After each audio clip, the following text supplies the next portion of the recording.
Welcome everyone to the 2024 BioPhotonics Conference. Thank you all so much for joining us, and in this session you will hear from Ronian Su, an optical consultant at Venture Biotech Modules Business, and Rebecca Charbonneau, a product line engineer at Edmund Optics. Ronian has more than 25 years of experience designing optical systems, and Rebecca leans on her background in biomedical engineering to create optical solutions. Together, they're joining us to explain symmetry principles, modalities, and applications of compact microscope systems. If you have any questions or comments, you can type them right into the conference chat box that is on your screen. And if you missed part of today's session, you can always come back later and watch it on demand. That's all for me, Ronian, Rebecca. We appreciate you guys taking the time to present at the 4th Annual BioPhotonics Conference. Well, thank you, Jake, for the very nice introduction. I'm Ronian Su. I'm here with my friend Becca Charbonneau from Edmund Optics. So today, we'll talk about compact microscope system design. And to put everything in context, why we're talking about this is because today's biophotonics researchers are researching on things that are more and more complex. You're talking about things like spatial transcriptomics. You're looking at gene expression at the cellular level. And so your optical instrumentation could be more complex. Microscope systems could be more complex as well, and as they get more complex, they get maybe bigger, and bench space is important, right? So you might want to think about how to make things more compact, and that's why we're going to talk about what we're talking about today. For those who are lens designers, if you're dialing in here, you may notice that the subtitle of our presentation is Symmetry Principles, Modalities, and Applications. So in lens design, for those who are not lens designers, there is a principle called symmetry, the symmetrical principle of lens design. And what that refers to is a condition where you've got a lens system where you've got components to the left and right of an aperture, the iris, and they're the same components. And let's say you've got an object and image having the same size. That's a one-to-one magnification, right? And that is a condition of perfect symmetry. And when that happens, certain optical imaging aberrations cancel out. Things like image distortion, lateral color, and coma. They cancel out because on the left side of the lens, they're positive, and the other side, they're negative, and they just cancel out. But that is not the symmetry principle that we're going to be talking about today. Today, we're going to talk about something quite different. So what is that? All right. So if you're a fan of theoretical physics, you may come across the terms the symmetries of nature, or symmetry principles in physics. And what that is it is a principle in physics that originated from a theorem by a brilliant woman, a mathematician, Professor Emmy Noether, sometime around 1915. And in very, very simplistic terms, what it says is if you perform some kind of operation or some transformation, such as translation or rotation on a thing, like an object or a mathematical quantity, and if that operation does not change that thing, then that thing is exhibiting symmetry. And when that happens, there is some kind of conservation law associated with this whole thing, right? So let me give you an example, a very, very simple example of what that transformation is. Let's say you have a vase that's very symmetrical about its vertical axis, and you rotate it about the vertical axis. It looks the same. That is rotational symmetry about the vertical axis. If you take a ball or sphere, any ball, and you rotate it about any axis, it looks the same. And that is an invariance due to that rotation. So when an object exhibits that kind of invariance, it is exhibiting symmetry. So what does that have to do with optical system design and microscopes? Well, without being too formal about the mathematics, if you notice something, if you take a light ray and let it travel from air into a medium like a pool of water, and assuming the pool of water is calm and steady, it's just nice and flat, the ray bends in the water according to Snell's law. If you reverse the path, it traces back the same path where it came from, right? So this, in basic geometrical optics, is called the principle of reversibility of light. But what it is it's a symmetry, and it'll lead to some nice things. Another example is something called wavefront aberrations, and they are the same whether or not you trace light rays from the object to the image plane or the image plane to the object. This symmetry relates to a conservation law, which is the conservation of flux transfer in an optical system, how the energy of light goes from one place to the other. It's conserved, just like conservation of energy. And that actually leads to a mathematical quantity called the Lagrange invariant. It's actually it's an equation expression, which we'll talk about soon.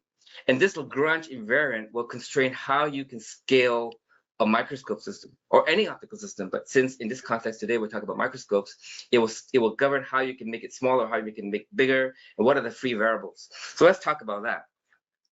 First, here's an example of the symmetry of reversibility. So you take a microscope system here comprising of an infinity objective lens. In this case, what we've done here is to re-optimize this lens, make it good. And then I took two off-the-shelf components from Ebon Optics. Here are the part numbers. If you want to know how I designed this, it's in my book, Modern Classical Optical System Design. And I explain exactly how it's done over there.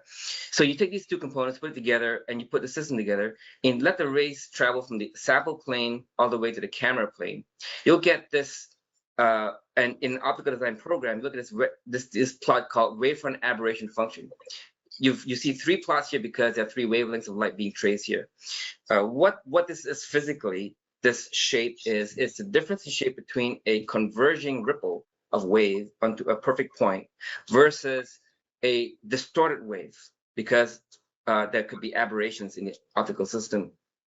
That difference in shape gives you this form over here. And then at the image plane, you look at the MTF, which is the modulation transfer function. It's a contrast function. This is the plot of image quality versus spatial frequency, which is kind of like resolution in the sample plane. But in this case, it's a camera plane. If you reverse the system such that the camera plane is the object plane, and you trace the rays through the lenses onto the biosample plane, you get exactly the same plot for the wavefront aberration function, and the image quality is maintained as well, as long as you rescale the spatial frequency here, because you've got now a 10x objective lens, so you've got a 10x system. You got to multiply the x-axis here by 10. All right, so they look the same, and that's a very nice symmetry. And you may be wondering, well, what's the point of showing the symmetry other than it's just nice to show, and what is its application? Incidentally, if you reverse a microscope system, then you have a demagnifying kind of projector. So that means, provided that your lens system here is transparent to ultraviolet to some degree, if you put a mask on the left side here and shine UV light through, then you've got a simple 10x demagnifying photolithographic system, right? So that's a little trick here for you if you want to reverse your microscope. More importantly, this is an example of symmetry. So that leads to some kind of conservation law here, which is a conservation of optical flux transfer from object to image or image to object. Here in this case, I have a light source and a lens with a certain aperture, a certain size. And provided that you trace the light ray geometries correctly and you maintain the flux transfer in the system, you do some algebra, you end up with a quantity called the Lagrange invariant. What it's saying is that the source height times the angular subtends of the lens size is equal to the lens height times the angular subtends of the source. It seems almost implausible in this geometry here, but the equations say that it is plausible. So what does this mean in context? Well, let's say the light source was a biosample and your lens is a microscope objective lens. So we have flux transfer that is constant here and is conserved. What the Lagrange invariant tells us is two things. Let us say, for example, you want to scale down your microscope system. One way to do it is to scale down your objective lens, make it smaller. And if you make that smaller, it will turn out, according to the Lagrange invariant, that your y bar, which is your sample height, gets a bit smaller, proportional with the objective lens. And consequentially, because of the left side being equal to the right side of the constant, your y, which is your lens size, gets also, lens pupil gets also smaller. It implies that you can couple less light into the system, because if you have fluorescence detection system, you would couple excitation light through the system from the right to left here. But that's not too big of a deal, because you can always crank up the current for an LED. LEDs last almost forever, right? So that's not a problem at all. So let me give you an example of what is done in reality. In Ebon Optics, you've got these range of objective lenses called the 120i plant apple objectives. Plant apple meaning plan means the image plane is planar. There's no field curvature. Apple is apochromatic. It means that it's color corrected for 3 wavelengths, blue, green, and red, which is a very, very nice situation. So these are very high quality objective lenses. I've used them myself. And the philosophy behind the design of this lens system done by my talented colleagues at M&N Optics is that you simply scale down the objective lens slightly.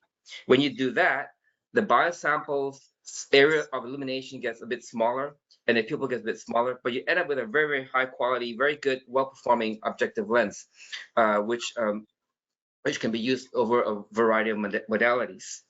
So that. When we do that, we're scaling down the Lagrange invariant.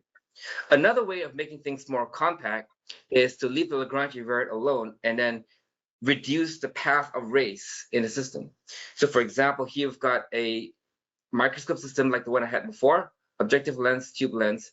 If you bring the objective lens closer, which you can because you've got collimated rays here, you've got parallel rays, you can do that, but you don't want to do that all the way because you need to leave space for a beam splitter to couple light in for fluorescence excitation.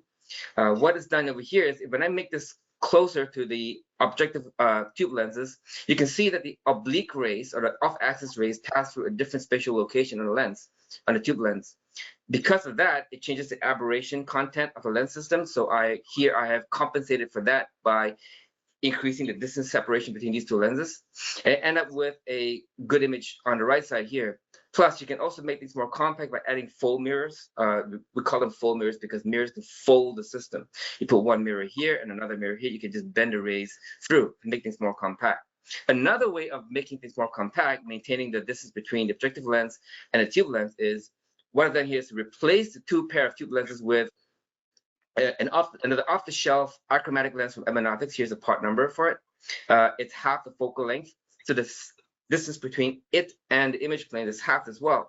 To maintain the magnification, I've custom optimized a negative achromatic lens on the right side here.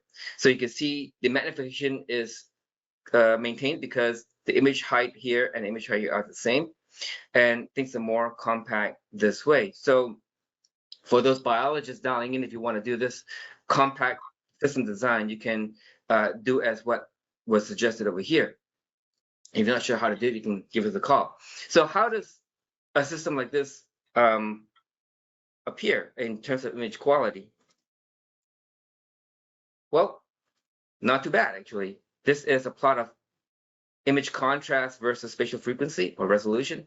We have a system whose curve is pretty much diffraction limited. That means that the image quality is really, really excellent, and it's only limited by the diffractive properties of the lens system, which is something that you cannot fully control over. It's just fundamental in nature. On the right side of the plot here, you can see a plot of what's called relative illumination. This is the relative brightness distribution across the image plane from just across the whole field of view. At this part of the plot, you've got the center of the field of view, and at the edge here, you got this just a very slight row, but pretty much very, very uniform illumination, which is nice because, as Becca will talk about in the next following slides, having uniformity in illumination or uniformity across the image plane is a very important characteristic of your microscope system, because if you have a biosample that has bright and dark areas of a cell, for example, you want to be sure that those are indeed from the cell and not image artifacts from the optical system, or not artifacts in the illumination across the field of view, right? And the nice thing about, speaking of illumination, is that as far as the Lagrange invariant is concerned, it turns out that generally speaking, you can tune the illumination distribution from a flat to maybe a dome-shaped profile or inverted dome-shaped profile, provided that in those instances, the area under the curve of illumination is constant. That means the flux is constant. Flux is constant. That means that the Lagrange invariant is also constant. That also means, which is nice, because that means that the entire throughput of flux through the optical system is maintained and its efficiency. So with that, let me stop here and pass the mic over to Becca. Thank you so much, Ronian. So now that Ronian, he went over better understanding the symmetry principles in terms of a microscope system, what the impact of the Lagrange invariant has on your system design, and how to make the effects of making a system more compact. I want to take us through those application-specific examples Ronian was hinting at. So the first one here, I'm going over this slide, so the Lagrange invariant does not constrain. So the first one being the tunability of your uniform illumination. This was something here that Ronian actually just hinted at. So here, when you are coupling light into your microscope, we're going to see the effects of changing the working distance of your illumination source to that of your coupling lens. In the next slide, we have a detailed example of this, but this graphic here showcases here the different illumination profiles. Again, you're still getting uniform illumination, but maybe you need more of a top hat illumination profile, or you need more of an even illumination profile. So being able to tune that for your sample is really important in microscope system design. So next, the modalities of your microscope system. So microscopes come in all different shapes and sizes, and with that, your illumination geometry often impacts the type of microscope you're making. So your illumination geometry, that's going to influence the requirements in terms of the intensity of your light source, what wavelength you're using, but also the uniformity, making sure you don't have any hot spots or say ghosting or any type of image artifacts like that. So for example, one example that Ronian just gave is that in fluorescence microscopy, typically you're going to want to have a really uniform illumination source and to ensure that you're exciting your fluorophore. You don't want to have a hot spot of your fluorophore is excited in one corner of your image. You're going to want to have it throughout your entire sample of interest. So illumination geometries as well. You can also extract different information from different types of samples. That's something we're going to look at as well in our different examples. Going over different types of illumination such as fluorescence, Brightfield, and then Darkfield microscopy. And then finally, understanding the impact on the application side of things. So application areas such as multiomics, pathology, histology, and pharmacology. Typically, we're seeing a lot of trends in the market towards more portable and compact systems. So if you've ever heard the term of an inverted microscope, typically with that you have your sample and then your microscope objective below that sample. That's an inverted platform. And typically with that, you can really scale down the size of your platform to make it more portable, you know, moving it from benchtop or doctor's offices even. So with that, your optics are going to become more compact. You're going to need to shrink down the size of your objectives, as we talked about, as well as the size of the other optics in the beam path. And with that comes your illumination path as well. So maintaining a compact footprint with that, as well as maintaining that uniform performance, uniform illumination intensity, something that's really critical to keep in mind. So next slide, please.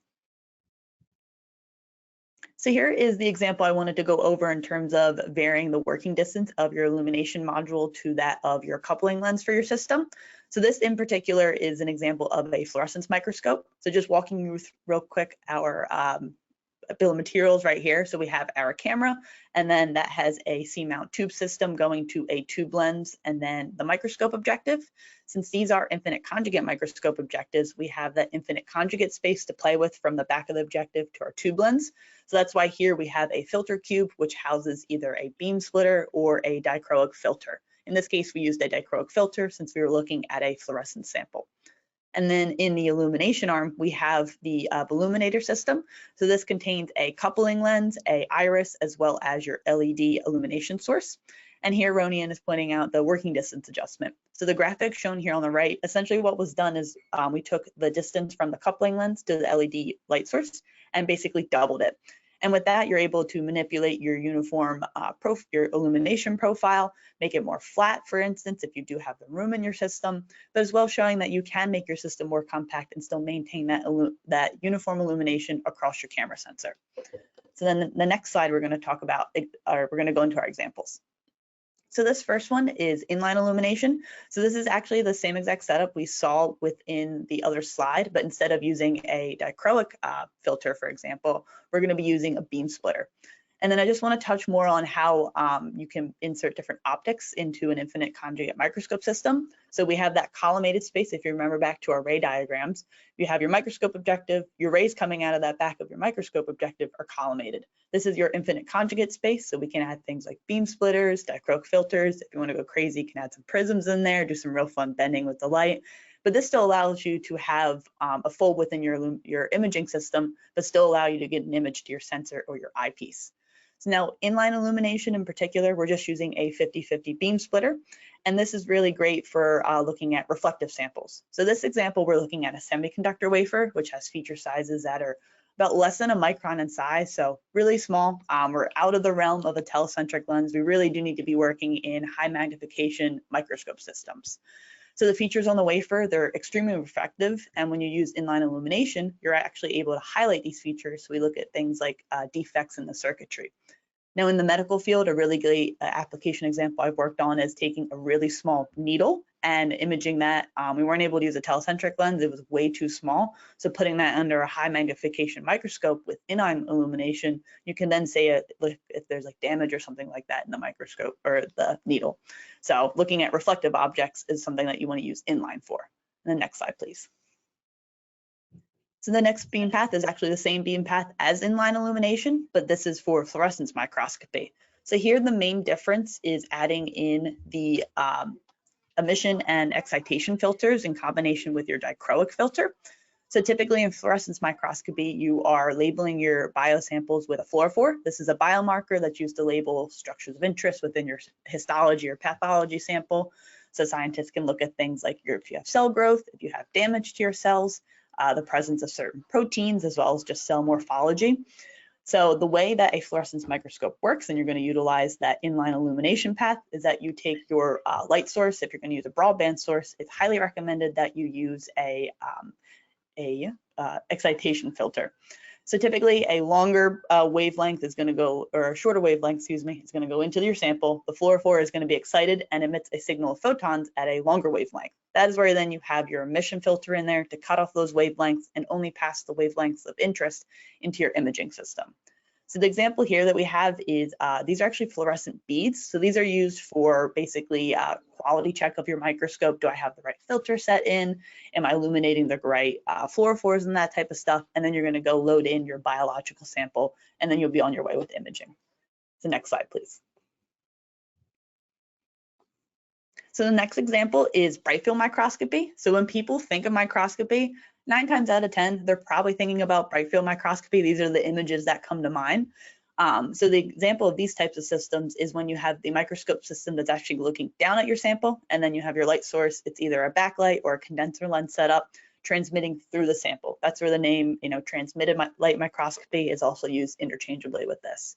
So this type of illumination geometry provides you with really great contrast, especially for stained tissues. Here on the slide, we're looking at a kidney sample that was stained, the different cells, so you can look at the morphology and stuff like that. And here you're gonna have really great contrast. Your samples are gonna appear darker on a bright background. But also with doing Brightfield microscopy, you can actually flip your setup. So you can have your microscope objective that is going to be inverted to your system, and then your illumination system actually looking down on the sample. And that's what we're showing here in example on the left. So this is one configuration that worked for a customer utilizing the Illuminator module, pairing it with a set of mirrors and a coupler lens to then focus your light down into a microscope objective, which essentially acts as your condenser setup, similar to that of a Brightfield setup when you have your microscope objective on the top. So this can be customized depending on the microscope objective you are working with, depending on the entrance pupil of it and such like that. And then also coupling this with a full-blown microscope system, so then you have customized illumination for your system. So this highlights you can really make this system compact if needed, while still maintaining, here shown on the right at your sample plane, really uniform illumination. This particular instance, the customer could be counting, say, cells if they're alive or dead in a well plate. This type of illumination geometry is great for that. And the next slide, please.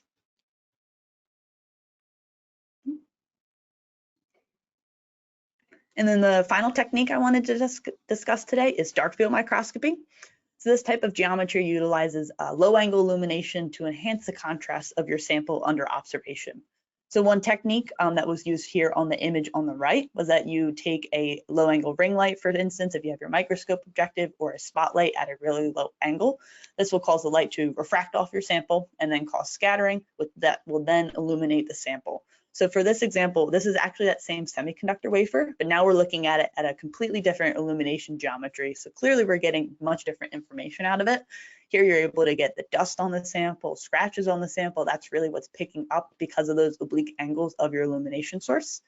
Another classic technique in microscopy is to have your so go back to if you think about the Brightfield microscopy where you have your condenser setup. With that, you put a Darkfield stop, or essentially it's just an obstruction at the front of your light source before it passes through the condenser lens. This causes the light to be collected in an outer ring geometry. So again, that causes that scattering, that low angle light collection, to then get the Darkfield image, which is what we're showing here on the left with the histology stain looking under Darkfield illumination. Perfect. And I think we have a summary. Great. Thanks, Becca. So I'll just very briefly go through the first 3 bullet points here. We talked about the Lagrange invariant being a governing expression or governing quantity that governs the scalability of a microscope system. And because it originates from the symmetries of ray propagation, it just shows up in all the equations that you ever deal with in optical design, whether it's aberrations or whether it's the scalability of optical systems and things like that. So that leads to how objective lenses and tube lenses can scale in size, but because they scale spatially, they don't scale angularly.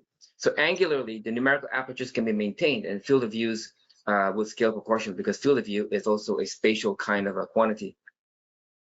And then system lengths can be shortened either by optical design or by using full mirrors, and that, if you don't clip any light in a path, you also do not affect the Lagrange invariant, and therefore you do not affect also the light throughput in the system.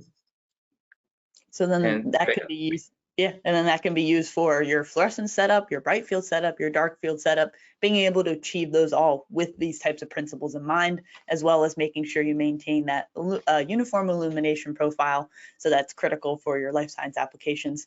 And, with the caveat, as long as you have the appropriate optics, that's typically something you're able to scale with the size of your system and maintain that across these different modalities.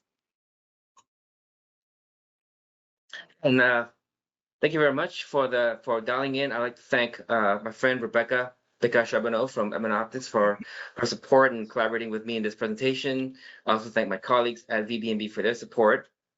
And then I also want to thank VBMB for their support in developing the illuminator that we were able to use with the 120i microscope objectives. It was a really cool experience. I got to learn a lot as well with Ronian's help. And then thank you to my colleagues at M&A Optics. And together we thank Photonics Media for giving us this very unique opportunity to present together. Thank you, everyone.